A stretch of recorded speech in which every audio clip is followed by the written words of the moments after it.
Trevor dan Gwen berjalan-jalan dan membaur, rasanya sudah lama mereka tidak melakukan hal ini. Kebetulan ada pameran di pemukiman yang mereka tinggali, penduduk di sana berada di pameran itu. Mereka menjual hasil panen mereka. Wilayah barat memang subur, hasil panen mereka tahun ini pun melimpah. Komentar Trevor yang semakin menginginkan wilayah itu. Gwen hanya diam, dia tidak bisa berkata-kata. Ayo kita ke sana. Ajak Trevor menunjuk stand yang menjual mangga. Aku jadi teringat Juvel, biasanya ibu hamil suka mangga, apalagi yang masih muda. Ucap Gwen yang melihat begitu banyaknya buah mangga dari berbagai jenis dan ukuran. Dia tidak akan merasakan hal itu karena Julian yang akan merasakannya, sahut Trevor yang memilih satu mangga yang berwarna kuning. Gwen terkekeh. Yah, kau benar. Lebih baik kita membeli mangga untuk Julian. Aku yang akan memilihnya. Trevor mencoba mengupas mangga yang ada di tangannya menggunakan pisau, tapi saat kupasan pertama tangannya kembali bergetar. Trevor langsung menaruh mangga dan pisau yang ada di tangannya, tapi Gwen sudah melihat itu semua. Sebenarnya bukan pertama kali Gwen melihat tangan Trevor yang tremor begitu. Apa kita perlu periksa ke dokter? Tanya Gwen kemudian. Aku baik-baik saja sayang. Trevor berusaha bersikap santai sambil mengacak rambut istrinya. Trevor meraih tangan Gwen dan menggenggamnya. Tanganku masih bisa menggenggammu, bagiku sudah cukup. Julian bersama Neil dan Zack mendatangi Ronan yang berada di klub malam. Klub malam itu salah satu bisnis Ronan. Saat melihat Julian datang, Ronan tertawa kemenangan. Dia menjadi berpikir jika Irene memang begitu penting bagi lelaki itu. Julian Brown, sepertinya kau datang lebih awal, ucap Ronan mencibir karena dia sudah tahu rencana misi musim dingin melalui Dozer. Dozer dan Dylan berada di belakang Ronan yang membuat Julian memicingkan matanya pada mereka berdua. Damn you, Dozer. Apapun alasannya, kau hanyalah seorang pengkhianat sekarang. Seru Zack yang tidak tahan. Ronan terkekeh. Kalian sendiri yang menjadikan diri kalian mempunyai kelemahan. Wanita. Bukankah itu kelemahan kalian? Ronan menatap Julian dengan tersenyum miring. Aku tahu kenapa kau suka dengan gadismu, dia begitu menggemaskan bukan? Aku juga ingin bermain-main dengannya. Julian mengeratkan gigi gerahamnya. Dia ingin berdiri dan menghajar Ronan karena berani menyentuh Irene. Tapi Julian buru-buru mengurungkan niatnya karena melihat kode gelengan kepala dari Dozer. Jadi apa maumu sekarang? Tanya Julian setelah berhasil berdamai dengan emosinya. Kau ingin pertukaran antara Chloe dan Irene, bukan? Ronan semakin tertawa mendengar pertanyaan Julian. Reputasi klan mafiaku memang buruk, tapi aku tidak bodoh. Tidak mungkin aku menukar gadis berhargamu dengan cuma-cuma.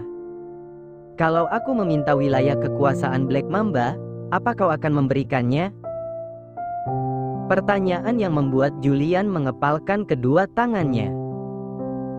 Jika gadis itu penting bagimu, pasti kau tidak akan segan-segan memberikannya padaku. Tambah Ronan. Dylan yang ada di belakang Ronan mengernyitkan dahinya, lalu bagaimana dengan Chloe? Tenang saja Dylan, kau juga mendapatkan yang kau mau. Ucap Ronan yang sudah berjanji pada Dylan. Julian pasti akan melakukan apapun demi wanitanya. Juvel merasa tidak tenang karena Julian tidak kunjung memberinya kabar. Gadis itu mondar-mandir di kamarnya yang berada di markas kasino. Sudah hampir sebulan tapi orang tua maupun kakaknya tidak ada kabar. Kalau Juvel menyusul mereka pasti Keiner tidak akan memperbolehkannya. Tangan Juvel mengusap perutnya yang sudah mulai membuncit. Apa yang harus aku lakukan baby? Tanya Juvel pada bayinya. Juvel kemudian turun ke bawah dan menuju parkiran mobil. Dia menunggu suaminya pulang kerja. Seharusnya sekarang waktunya Keiner pulang dari kantor. Sebentar lagi Dedi datang, seru Juvel tidak sabar. Keiner kembali sibuk dengan urusan kantor yang mana membuat Juvel hanya bisa melihat suaminya dengan puas di malam hari. Tak lama mobil yang ditunggu Juvel datang. Selama tinggal di markas kasino, Keiner menyetir mobil sendiri dan harus mengatur jadwalnya ulang saat Juvel harus berpindah tempat tinggal. "Babe," panggil Juvel saat Keiner turun dari mobil. Gadis itu langsung memeluk suaminya dan Keiner juga mengusap perut Juvel. Dia suka bayinya tumbuh dengan baik di dalam. "Aku membawa cake pesananmu," ucap Keiner sambil memberikan satu kotak kue pada istrinya. Keiner memang selalu menuruti semua permintaan Juvel. "Cake strawberry, kan? I like it." Juvel mengambil kotak kue dan membawanya masuk ke dalam. Dia akan memakannya di dapur. Sementara Keiner membersihkan dirinya dahulu. Saat masuk kamar dia tersenyum melihat Juvel yang sudah mempersiapkan keperluannya. Gadis itu sekarang juga sudah pandai memasang dasi untuknya, tapi untuk urusan makan, Keiner tetap mengurusnya sendiri. Beberapa menit berlalu, Keiner sudah selesai dan ingin melihat keadaan istrinya. Dia terkejut saat cake yang dibawanya sudah mau habis. "Wow, kau memakan semuanya, Babe?" tanya Keiner tidak percaya. Selera makan Juvel memang meningkat drastis, tak hayal berat badan gadis itu juga naik banyak. Rasanya sangat enak, aku suka." Juvel menjawab dengan mulut penuh kue. Keiner mendekat dan mencoba menyeka mulut Juvel dengan tisu. "Apa Julian sudah memberi kabar?" tanya Keiner kemudian. "Belum," jawab Juvel yang langsung tertunduk lesu. "Aku harap mereka cepat kembali." Keiner tidak bisa berkata-kata lagi. Dia setia menunggu Juvel sampai selesai makan. Sebelum kembali ke kamar mereka, Juvel mengajak Keiner untuk bermain kartu poker di meja judi. "Jadi apa taruhannya?" tantang Keiner. "Yang kalah harus menerima hukuman dari yang menang," jawab Juvel yang sangat yakin akan memenangkan permainan. Mereka berdua bermain beberapa kali dan Keiner harus menerima kekalahannya. Mau diulang berapa kali pun memang Juvel lebih unggul. "Aku kalah," keluh Keiner yang membuat Juvel tersenyum kemenangan. Juvel langsung mengajak Keiner ke kamar. Dia sudah menyiapkan lingerie seksi yang harus dipakai suaminya. "Hukuman untukmu Mervolsteyer," ucap Juvel sambil memberikan lingerie itu. "No," tolak Keiner dengan lantang. "Tidak boleh curang atau aku akan memberi hukuman ekstrim, tembak apel di kepala." Juvel memberi pilihan lain. Keiner tentu memilih memakai lingerie karena masih sayang nyawanya. Saat Keiner memakai lingerie, Juvel tidak bisa menahan tawanya. Bayangkan saja tubuh atletis yang memakai lingerie ketat. "Jangan terlalu banyak tertawa, ingat bayinya," ucap Keiner yang justru mengkhawatirkan jabang bayi di perut istrinya. Keiner mengambil alat pendengar detak jantung yang dia gunakan untuk mendengarkan detak jantung bayinya setiap malam. Dengan hati-hati Keiner menempelkan alat itu ke perut Juvel dan mencari detak jantung bayinya. Saat mendengar detak jantung bayi di perut Juvel, hati Keiner akan terasa damai. Dia tidak sabar anaknya lahir ke dunia. Juvel memandangi wajah Keiner yang saat ini masih fokus pada perutnya. "Hai seksi," panggil Juvel yang membuat Keiner menoleh padanya. "Apa kau sudah mencintaiku juga?" Bukannya Julian tidak mau memberi kabar pada Juvel atau mengulur waktu, tapi dia sempat bersitegang dengan Trevor saat mengutarakan niatnya untuk memberikan permintaan Ronan. Akhirnya terjadi perpecahan di kubu Trevor yang membuat Julian memisahkan diri. Julian butuh waktu untuk berpikir. Bos Trevor tidak pernah menjadikan Gwen sebagai kelemahannya.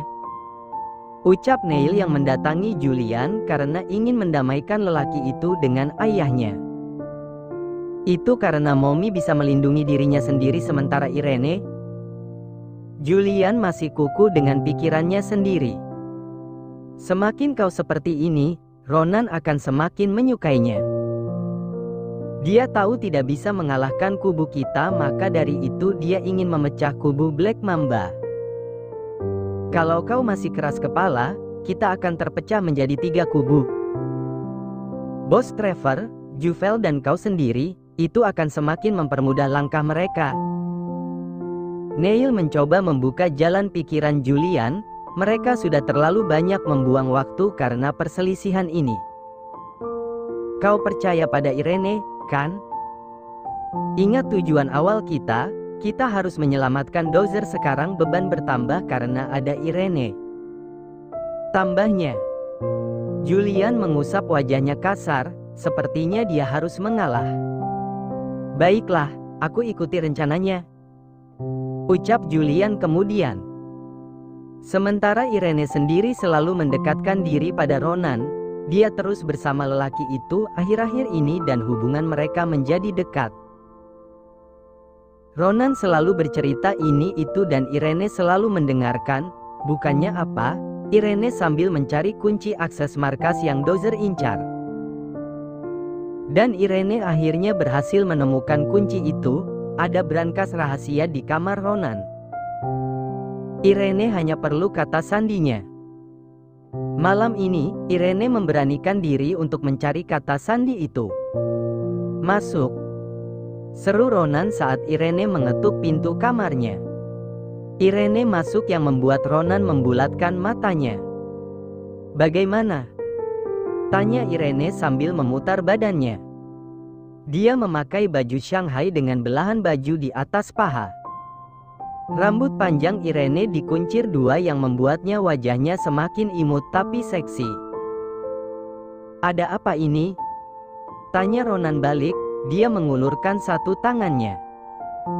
Irene menerima uluran tangan itu dan duduk di samping Ronan. Aku baru saja menonton film Mandarin dan aku meminta Dylan untuk membelikan baju Shanghai, jawab Irene dengan tersenyum manis. Hari ini umurku genap 19 tahun, apa kau tidak memberiku selamat? Jadi hari ini ulang tahunmu, kenapa tidak bilang?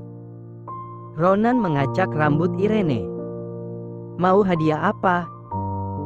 Aku tidak ingin hadiah apa-apa, hanya saja aku ingin kau juga memakai baju Shanghai pria. Aku ingin melihatmu menjadi vampir China, ungkap Irene dengan menangkupkan kedua tangannya. Karena kau hari ini ulang tahun, aku akan mengabulkannya. Ronan meraih baju yang sudah Irene persiapkan dan memakainya. Kemudian Irene mencoba bermain dengan Ronan di mana lelaki itu menjadi vampir China yang melompat dan Irene akan menempelkan kertas jimat di jidat Ronan. Stop! Teriak Irene dengan tertawa setelah menempelkan kertas jimat. Irene tidak mau membuang waktu, dia mengeluarkan jam kecil berbentuk bulat yang tergantung di tali rantai, dia ingin melakukan sugesti pada Ronan. Itu yang dia pelajari diam-diam bersama Dozer. Dan berhasil, Ronan sudah tampak linglung. Saat aku bilang Dor, maka kau harus membuka brankas rahasiamu. Irene mencoba memberi sugestinya dan sedetik kemudian, Irene mengucapkan kodenya. Dor. Dengan ekspresi linglung Ronan membuka brankas rahasianya. Saat Ronan sibuk memutar kata sandi brankas, Irene memanggil Dozer dari balik chip yang dia pakai. Mereka sudah merencanakan ini, mereka berharap rencana mereka berhasil. Dozer, aku berhasil, lapornya. Irene menunggu kedatangan Dozer dengan jantung berdebar. Dia berharap Dozer segera menyusulnya, jujur saja dia takut sekarang. Saat brankas terbuka, Irene buru-buru mencari kunci yang dia cari, tapi sayangnya kunci itu tidak ada di brankas. Bagaimana bisa? Gumam Irene kebingungan. Tiba-tiba dari belakang kepalanya, Irene merasakan todongan senjata. Gadis itu sekarang mematung dengan banjir keringat. Sayang sekali Irene, padahal aku sangat nyaman bersamamu, tapi kau justru melukai hatiku, ucap Ronan yang pura-pura terkena sugesti Irene sebelumnya. Dia sudah menyelidiki apa yang diam-diam dilakukan Irene dan Dozer. Sebelum mereka berhasil melakukan rencananya, Ronan sudah bersiap untuk menggagalkan rencana itu. Kau pikir saat aku tertarik padamu itu artinya aku harus tunduk padamu? Hal seperti itu tidak akan pernah terjadi, tambah Ronan. Kemudian Ronan memborgol kedua tangan Irene dari belakang. Aku ingin lihat berapa nilaimu bagi Julian. Ronan membawa Irene keluar dari kamarnya. Mulut Irene seperti terkunci, tidak ada satu patah kata pun yang keluar sampai Irene dibawa ke sebuah ruangan di mana ada Dozer yang tengah disekap. Saat mata Dozer dan Irene beradu tatap, mereka seolah berkata, "Kita gagal." Dozer dan Irene duduk di kursi kayu dengan tubuh terikat dan mulut yang diplester supaya tidak bisa berbicara. Sedetik kemudian muncul dua sosok yang membuat Dozer membelakkan mata karena istri dan anaknya yang selama ini ditawan juga berada di sana. Daddy. Sang anak perempuan yang berusia 7 tahun itu menangisi Dozer yang tampak mengenaskan. "Seria, don't cry, you struggle," tegur Ruby sang ibu. Seria langsung mengangguk patuh. Selama mereka ditawan, Seria mencoba tidak menangis, tapi melihat Dozer akhirnya dia tidak tahan juga. Seria menggandeng tangan Ruby di mana mereka saat ini ditodong senjata. "Aku sudah menawarkanmu kerjasama, tapi kau justru memilih tetap setia pada Black Mamba. Jadi terimalah konsekuensinya." Ronan menarik pelatuk pistolnya dan mengarahkannya ke kepala Ruby. Ruby tidak takut. Dia menatap suaminya dan berkata, "Tolong bawa Seria pergi dan terima kasih." "Dor." Ruby tidak bisa melanjutkan kalimatnya karena di detik itu juga timah panas menembus kepalanya. Ruby langsung ambruk yang membuat Seria menjerit histeris. "Mommy." Seria berlutut dan menangisi Ruby. Belum sampai di situ, Ronan kembali mengarahkan pistolnya ke arah Seria yang membuat Dozer memberontak. "Aku tidak main-main jika kau berani melawanku, anakmu adalah korban berikutnya," ancam Ronan. Irene yang melihat keberingasan Ronan hanya bisa menangis dan memanggil nama Julian di dalam hatinya. "Julian, tolong." Julian berada di sebuah kapal pesiar. Dia tidak sendiri karena sekarang dia sudah kembali bergabung dengan Trevor. "Apa orang suruhan kita sudah kembali?" tanya Julian pada Neil dengan gusar. Dia tidak sabar mendengar jawaban dari Ronan melalui orang suruhan yang dia utus untuk melakukan pertukaran hari ini.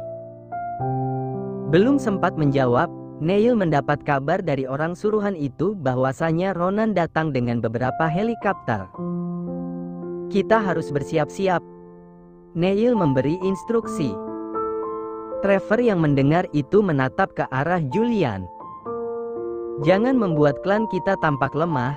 Aku sudah bersusah payah terus mempertahankan klan kita selama ini." Julian memutar pistol yang ada di tangannya kemudian memasukkan peluru ke dalamnya.